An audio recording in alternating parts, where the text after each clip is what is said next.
It has become the going truth in the Elder Scrolls community that Saadia is guilty. And yet, I find that the arguments made in other videos are usually repetitive and kind of shallow. Not to be a hater or anything, but I think we can do a little better. Last week, we explored the possibility that Saadia is innocent by looking at every action the characters involved make. This week, it's time to do the opposite. Today, I'm going to steelman Kematu and his alik'r warriors in order to present them as innocent and Saadia as the ultimate villain. So without further ado, let's get started with the 5 reasons Kematu is telling the truth about Saadia. We'll be starting off strong with reason number 1. She fled the city instead of staying. The most important piece of evidence we have is that Saadia is in Whiterun, meaning for some reason she fled Hammerfell after the war was over. Both stories are suspicious. Both stories have holes. So instead of trusting what the people involved in the quest say, we need to look at their actions.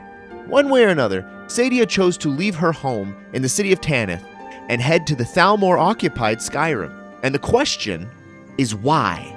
Whatever happened over the last 15 years, in the end, if Saadia's story were true, she could have fled to northern Hammerfell to escape the Thalmor, or possibly not fled at all and remained safe in her home city.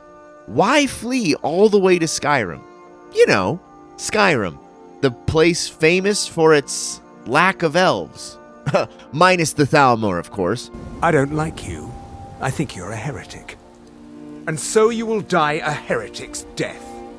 In fact, this just sort of adds up, doesn't it?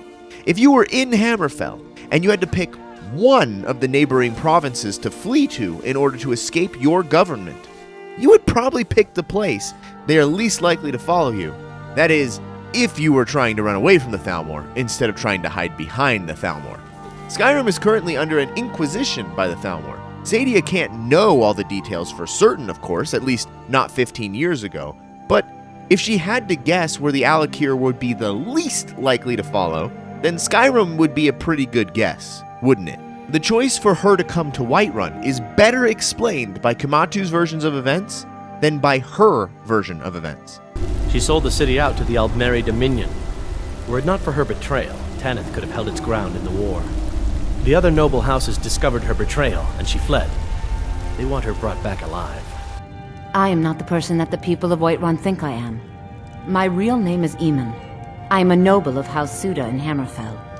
The men who are looking for me, the alik'r, they are assassins in the employ of the Aldmeri Dominion. They wish to exchange my blood for gold. If she was trying to flee the Thalmor, she could have stayed in Hammerfell. They have been expelled from the province. Of all the provinces within walking distance, all of them are under the control of the Thalmor, except the one she started in. Fleeing Hammerfell to escape the Thalmor is like going to Disneyland because you hate cartoons. In fact, her version of events is almost impossible since, reason number 2, the Thalmor could have just arrested her if they wanted to. Moving on, we find ourselves all the way in Whiterun. I know that last week I said that the Thalmor are not technically stationed in Whiterun, and that's true, but on the other hand, that doesn't stop them from operating within the Whiterun hold, now does it? Remember, Saadia's story is that she is fleeing from the Thalmor. Sure, Whiterun is neutral, but pretending that the Thalmor wouldn't know about a fugitive from justice is just silly. In order for us to believe that Saadia was hidden from them, we would have to believe that she never leaves the walls, or that news about the new Redguard server at the main inn in town never travels outside the walls. Once they knew about Saadia, they would petition Balgruuf, tell him about her crimes, and have her extradited. You really think the City Watch wouldn't turn her over for the 500 gold the alik'r pay you for finding her? So if this is the official story, then we would have a question for our damsel in distress. If the Thalmor are after you, why did they pay a group of assassins to do you in instead of just, I don't know, asking? The Thalmor officially have the authority to arrest anyone they choose in Skyrim for any reason. There is literally no reason to pay a bunch of alik'r warriors when you can just walk in and do it yourself. The very fact that Saadia is still walking around free is proof that the Thalmor aren't after her. If they were, she would have never made it this far. It makes much more sense for the alik'r to be representing a noble, yet mostly destroyed Taneth. if they had the resources of a global intelligence agency, surely they would have known about Saadia working in the Bannered Mare a long time ago. And that's just the beginning of why her story makes no sense, because up next, there's reason number 3.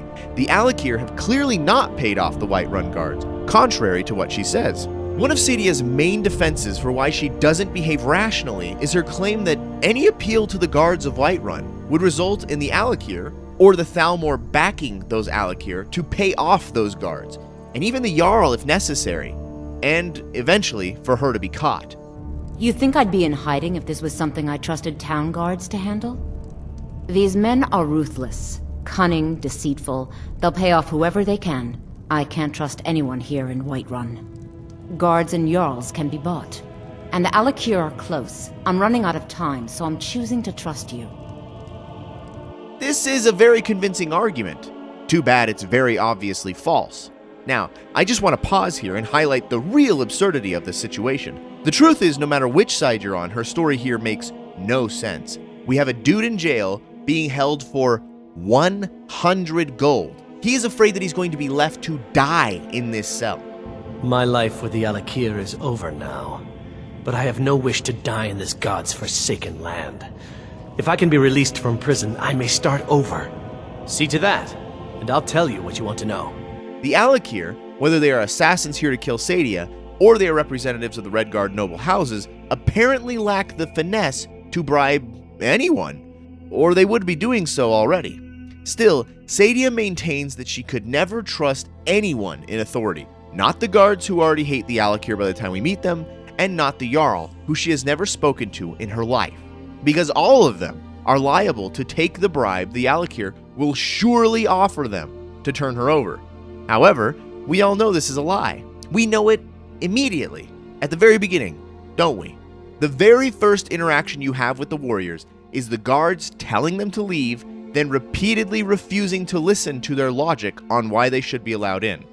You already have been told you're not allowed here. Turn around and go back the way you came. We're causing no trouble. All we ask is to look for her.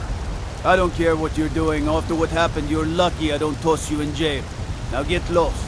So for her to say, oh, the alik'r would just pay to overcome the guards is pretty clearly false, because they would have if they could have. If they were inclined to bribe the guards, which do you think would be more likely? Bribing guards to let you have a look inside of a city? Or bribing them to turn the other way while you kidnap someone? If it was as easy as bribing an official, surely you would witness them doing it here. Let me just drive this home. I know I already brought this up, but I mean, one warrior gets taken to jail and his bail is 100 gold septims. That's like the equivalent of chopping wood for like a couple hours. Let me repeat, this guy does not have 100 gold to buy his own freedom. And the rest of the warriors are so committed to their way of life that they won't pay for his freedom either. You can argue that they won't bribe the guards, or you can argue that they can't bribe the guards. But one way or another, Saadia is wrong. She's either too dumb to realize these guys aren't as dangerous as she thinks they are, or else she is lying again for some reason to get us on her side. You decide. So now that we have thoroughly destroyed her story, I think it's time we turn to Saadia as a character and talk about reason number 4, she pulls a weapon on you. Famously, the most obvious reason that causes most players to realize Saadia might not be being entirely honest with us is when we first find her. As soon as we realize we have found the woman the alik'r are looking for, we can let her know, kindly, that there are some guys looking for her. Are you sure? Oh no. They found me? I need your help, please. Come with me. I need to speak to you privately. At this point, we don't even have the option to tell her that we're on her side or that we're here to take her in. At this point in the quest, we are acting only as a helpful person giving her a heads up. And yet, despite the fact that we have offered her no offense, she takes us somewhere private and then pulls a knife on us. Here again, I feel like I have to point out that this is a bad move whether you are guilty or not. There are literally dozens of ways to play this. Please, just humor me for a second. Really, I mean it. Close your eyes. Imagine you have just taken a job as a waiter at your local Olive Garden. Someone walks in and informs you that a couple armed strangers are asking about you. Now picture, what do? You could thank them, then slip out the back entrance. You could ask them to find out more information for you and assure them that you have done nothing wrong. You could go to the police. You could inform your manager. You could do anything. But in what universe do you invite them into the back room of the Olive Garden, pull out a weapon, and threaten them? I mean, why? Why would you do that? If you fought them here, chances are people are going to hear you. You are going to get caught, and the guys looking for you will catch up after you've been arrested by the local authorities. So you aren't actually going to fight them here, right?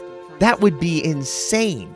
This isn't necessarily a piece of damning evidence by itself, but it does fit into our character analysis.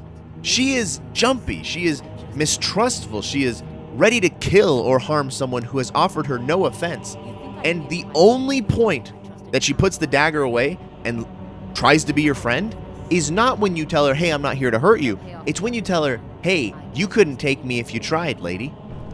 I'm sorry. Just don't hurt me. I know you're not one of them, but you just can't help them. You can't let them know I'm here. Please, will you help me? These are not the actions of a guiltless person. They aren't necessarily the actions of a guilty person either, but there's enough here to not fully trust her. Immediately you know that like Kematu and his boys, she's ready to hurt or even kill a stranger, even if they aren't really involved in her affairs. If you had told her that you were with the alik'r, she for sure would have had a go at you. She's a cornered rat, and that makes her, if nothing else, dangerous. But finally, the most damning piece of evidence is reason number 5. Kematu doesn't want her dead, but she wants Kematu dead. I think the most compelling piece of evidence here is that if we are looking only from a pacifist point of view to minimize the death in the world, there can only ever be one answer. Saadia wants us to kill Kematu. Kematu wants us to bring Saadia alive. According to him, she's going to stand trial, and the last time that we see her, she is alive. The other noble houses discovered her betrayal, and she fled. They want her brought back alive.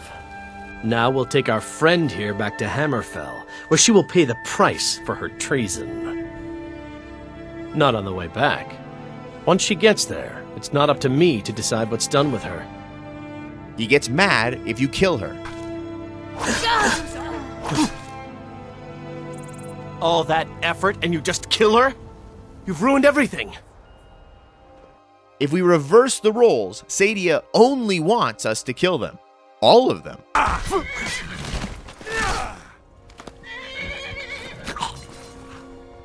You could have warned me you were baiting me into a trap.